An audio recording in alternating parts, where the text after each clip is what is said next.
to Learning Acholi with AYENYO Juanita. Every Acholi name has a meaning, and my AYENYO name is a name I inherited from my grandmother. May she continue to rest. At the time, it spoke to my mom who was looking for a baby girl, and that was me. So AYENYO, I carried it with so much pride. Today, we shall be learning a few words and introducing into the Acholi world, especially for those who struggle in it and those who are just coming across to learn it for the very first time. We're doing this as an education material, but also to document and archive actually for the future generation. We know that our culture and language is being eroded due to a number of factors. One of them is, I think, the inferiority complex, because we're not even proud of the language and we already speak it in a particular way which is not ideal or which does not depict where we come from. So we will start off from the vowel letters, which is the same across the universe. The A, E, I, O, U. Now the vowel letters in Acholi are pronounced exactly as they appear, and it's referenced as the Italian value, because how we see it is how we pronounce it. We actually have some similarities with the Italians, but that is a topic for another day. So we will just look at the alphabet that we have, and then we will make a word and its meaning. We'll just start off by making one syllable for now. And as we go by, we will learn a lot more, add 2 syllables, 3 syllables as we learn. We will look into the body parts, animals, up to a point where one can actually make a sentence. So we will start off from the first, which is A. And one thing to note is in the alphabet, we have some words, rather some letters that do not exist in the Acholi. For example, F, we don't have it, but you'll be surprised that at some point you'll hear that pronunciation, which is fa. You'll hear it, but we don't have it in written text. We also have H, much as some scholars are trying to bring it on board, but we don't have H in Acholi, and that's why we've seen recently Acholi as a language, as a people, is being written without H. We also don't have Q, S, V, W, and Z or Z. We don't have these, but for some, you're going to be hearing it. For some, we can even roll our tongues around it. For example, S.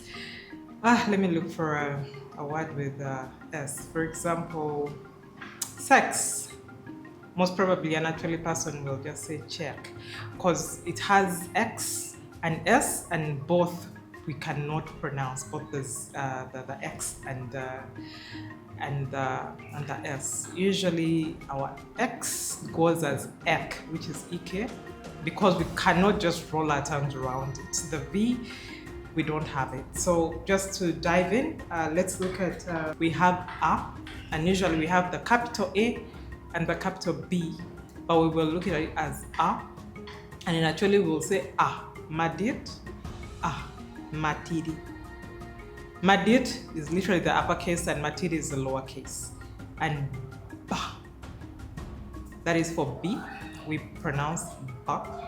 We are looking at the first vowel letter, which is A, so that is what we're going to gauge against this, but otherwise it would be like Ba, Be, Bi, Bo, Bu. For example, I can create a word of B, Baicha, which is an envelope, but that's more than one syllable, right? But we're coming back to that later. Then the letter C, here we pronounce it as ch. The sound is ch, ch. And that is why oftentimes many people add the H in Acholi, because they feel like there should be an H there, but we do not have H. So anything that has a C is actually ch, ch. That is how the sound is like. So we'll say ch, cha, madid, cha, matiri. Then we have D, which is da. That's a sound, da, da. Da, madid, da, matiri. And then we enter E, which is pronounced A, and that's a vowel, and that's why you hear a yo. words as a word, but we will not, change it.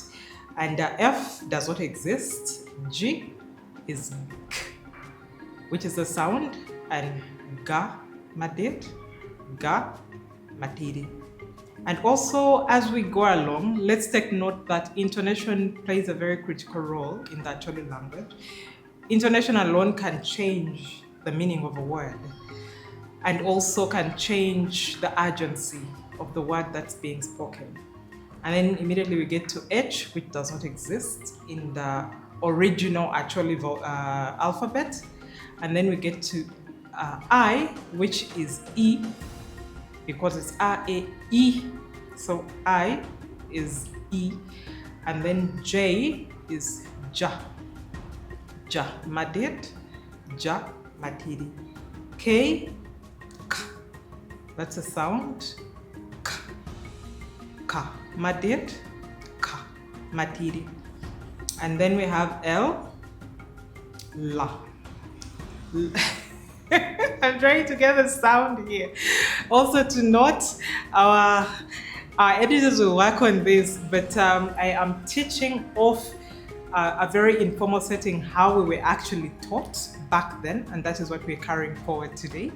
So we will look at La, La madid, La matiri, and that's where we find La cho, La la. That's where we get it from. Then M, Ma, Ma madid, Ma matiri. N is Na madid, Na matiri. O is another vowel letter. And then we have P, but also P will be pronounced at for certain words. It will have, for example, full.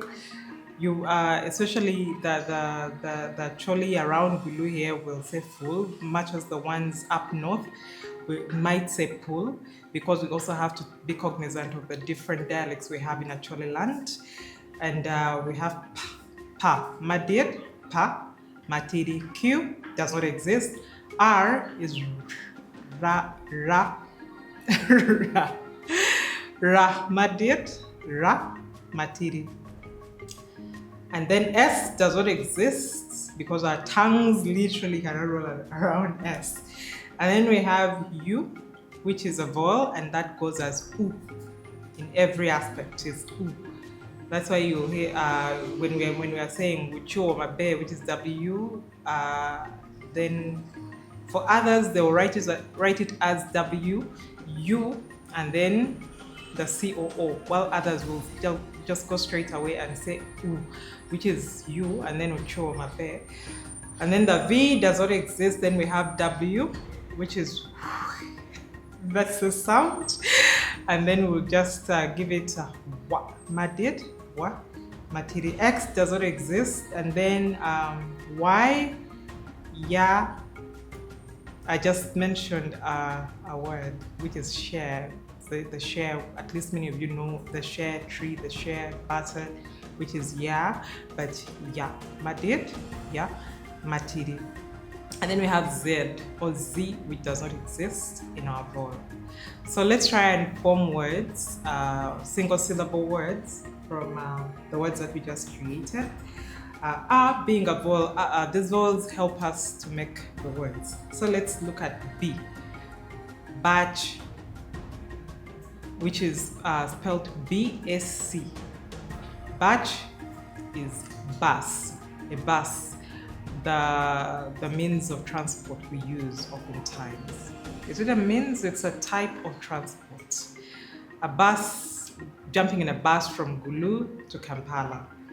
And then C, let's look at the word church.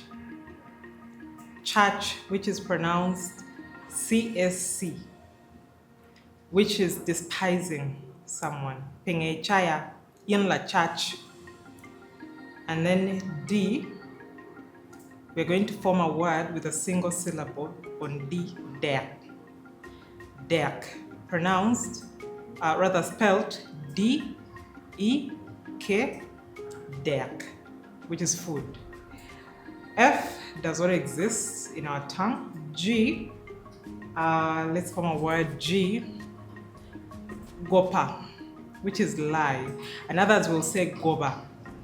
So we have, in terms of pronunciation, so goba is Goba, which means lie, lying to someone.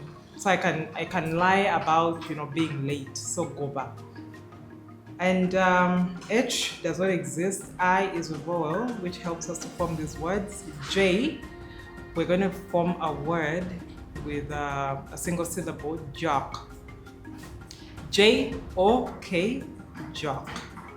Now, jock can mean a few words depending on the context. Jock generally is known to be a deity, but to also, if you add a word in front of it, la, to join it to the J-O-K, la jock, that means you're a witch. Those ones who go dancing in the night on the bridges, la jock. So jock can also mean, traditionally, jock also meant God. Jock, madir, jock, mamalo. And then we have K, Kal, which is K-A-L.